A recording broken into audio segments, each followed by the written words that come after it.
Chances are someone you know is a homosexual, even though you may not be aware of it. It's conservatively estimated that out of every 20 women, one is a lesbian. There are even more male homosexuals, 1 out of every 10. Doctors don't really seem to know what causes homosexuality, though most agree that once sexual preference is set, usually by the mid-teens, little can be done to reverse it. April magazine has found out that mom and dad are often the last ones to know if their son or daughter is gay. Imagine yourselves the parents of a college boy who grew up in a small town on the coast of Maine. You receive the following letter from your son. Mom and Dad, this is difficult for me to say, and I am sorry that I am doing it in a letter, but it is much easier for me. I am a homosexual. I am sure that you have had doubts in the past, but hoped that they were not true. You may be repulsed, sickened, or just sad. There is nothing that we can do. It is nobody's fault. Believe me, I am not a homosexual by choice. Life would be much simpler for me without it. I have gone through hell for the past 10 years.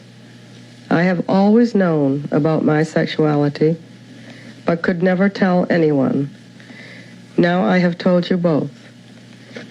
Take care, Steve. It was 4 years ago that Steve Bull wrote that letter, while a student at the University of Maine. The youngest of 3 children, Steve was the type of son any parent could be proud of. Smart, athletic, popular, scholarships to prep school and college. Definitely the most likely to succeed sort of boy. But Steve was aware of something which set him apart from his friends, something he couldn't share with his parents. What was the point at which you began to feel that you were, quote, different from the expectation that was made for a young man in Kennebunkport, Maine? Well, there were a series of crushes I had on boys, and there was some sexual activity with boys from when I was 7 to 14, and there were a growing awareness that that I definitely did prefer that I really preferred men sexually. Did it scare you? It scared me in that I had to hide it. I thought about it every day. It was a really big part of my life. It seems like every day something happened that said, oh, you're different from these other people. Every day you thought about it, every day. Something always came up. If it was someone calling someone else a sissy, or a fag joke, or something written in the locker room, or just wrestling with boys when it got to a point where I was aware that, oh my goodness, I better stop. Weren't you tempted to talk to your parents about it? No. No, the closet is a very, very safe place, and the door is pretty much nailed most of the time. I mean, I saw my parents saying things. I saw and heard my parents talking about gay people, warning me not to get into cars with strangers, and why, and that homosexuals were older men that were around school in the bushes that, waited for me to come out of the schoolyard and to lure me into the bushes. I mean, I was subject to the same stereotypes. And I wasn't about to say, well, I'm one of them too. Naturally, we were shocked. Floyd Bull is a traveling salesman for a large chemical corporation. After we read the letter and then reread it and discussed it in detail, we sent him a telegram telling him that we loved him. We wanted him to come to Kennebunk and meet us that weekend. And we spent, I think, 3 days, didn't we, Lynn? Yes. 3 days discussing our lives and our background, his background and his childhood, and discuss any facet might have contributed to it. I'm telling you, we covered 22 years in 3 days. And I just felt a surge of feeling for them. And although they had a lot of hesitations, a lot of doubts, I just felt like all of a sudden I could let this whole bundle out on them. Dr. Judd Marmer is past president of the American Psychiatric Association. When a child comes to a parent and says, "Mom, Dad, I'm gay," what's the first question that a parent ought to ask himself? I think the one thing that is most traumatic in this kind of situation is the tendency of parents to reject such children and to get very angry at them, or to feel guilty as though, oh my God, I must have done something wrong. Well, didn't they? It isn't that simple. It isn't that simple. For example, the usual stereotype is that homosexuals grow out of families where there's a dominating, seductive, over-involved mother and a distant or rejecting father. But the fact is that a lot of heterosexuals come from the same kind of family background. And it's also true that many homosexuals come from totally different family backgrounds. So the role of the parents is not that clear-cut. I think the healthy thing to do and the mature thing to do is to talk to the child. Say, why do you think so? What's it all about? Tell me what you feel. And establish a kind of open communication that allows the child to talk about his or her feelings without feeling an enormous sense of guilt about it. That takes an extraordinary parent, but I think it's worth shooting for. We both, together, went to a psychiatrist, discussed this thoroughly with him.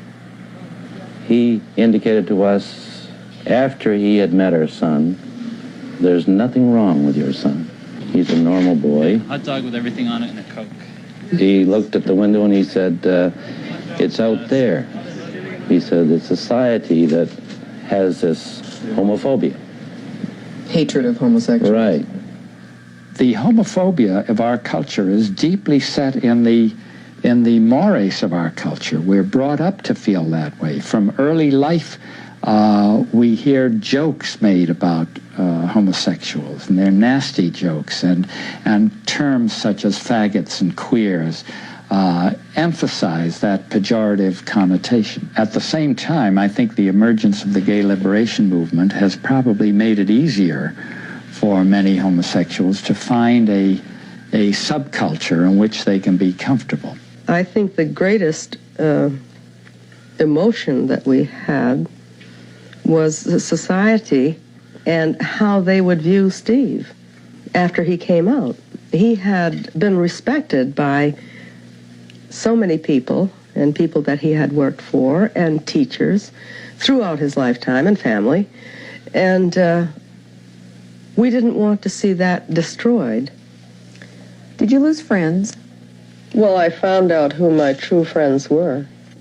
People who normally were always asking questions about Steve and so on, just seemed to not ask anymore, you see.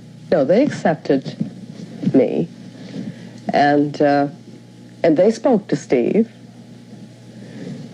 but there seemed to be no concern after that. There are no more questions now. They don't ask me about Steve. I feel this as a mother. You see, it hurts. Her son continues to be the achiever he's always been, attending a Los Angeles law school which specializes in human rights. Steve shares expenses with 8 friends in a large old home, and he pays his own way by working at a copying service. You know, the greatest concern of a parent is that the child's happiness. You'll never be happy as a lonely homosexual. That's what everybody thinks. Are they wrong? Oh, yes. I'm very happy. Some homosexuals do have psychiatric problems, but the American Psychiatric Association says homosexuality in and of itself is not a mental disorder. Often you find children who are not committed, who are just confused, and who would like to be, quote, straightened out if they can. And so such children, with the cooperation of their parents and with their own cooperation, can often be helped. You know, there are some parents to whom homosexuality is a sin, that means that their child is going to burn in hell. What can a parent like that do? What happens is that often the homosexual child simply rebels against them, leaves the house, has nothing to do with the family, and becomes totally alienated, and the child has lost a parent, and the parent has lost a child, to the detriment of both. How to tell mom and dad may be the most difficult problem the homosexual faces. Steve was lucky. Parents commonly reject their children, sometimes to the point of disowning them. Steve's parents found comfort at Parents of Gays, a group organized to help mothers and fathers cope with their fears and anxieties. And you had to run into that thing. Recent research has demonstrated that if a homosexual comes out of a loving family with good role models, he's much more apt to be a mature and emotionally stable homosexual. Those are the individuals who are more likely never to seek psychiatric help or need it, who live in stable relationships with partners for many years and live very effective and well-adjusted lives.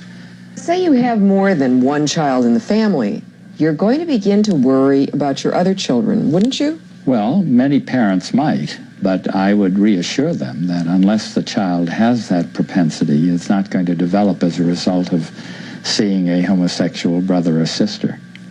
Is there a family anywhere which can breathe a sigh of relief and sit back smugly and say, I don't have to worry about that. There's never going to be a homosexual in my family? I don't think anybody can say that with absolute certainty. If I could hand you a pill and say, here it is, Steve, you can be free from all the trial, all the pain, all the trouble.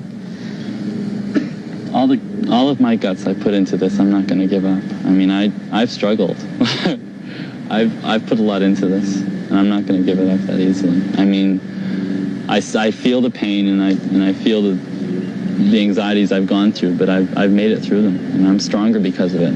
When you're challenged constantly, you have to look at yourself. You have to be critical. You have to think, what is this that I am? You really search out yourself. I did have a strong basis for coming out because I'd analyzed myself. I thought about what was happening to me every day of my life, and I don't want to throw away that whole long process that I went through, and I came to a conclusion that I'm living with very well and that I really enjoy. And that's me. If you were asked to sum up your parents in one sentence, what would you say about them? They care about people a whole lot, sometimes to their own detriment. Why do you think they do it? Well, they love me a lot.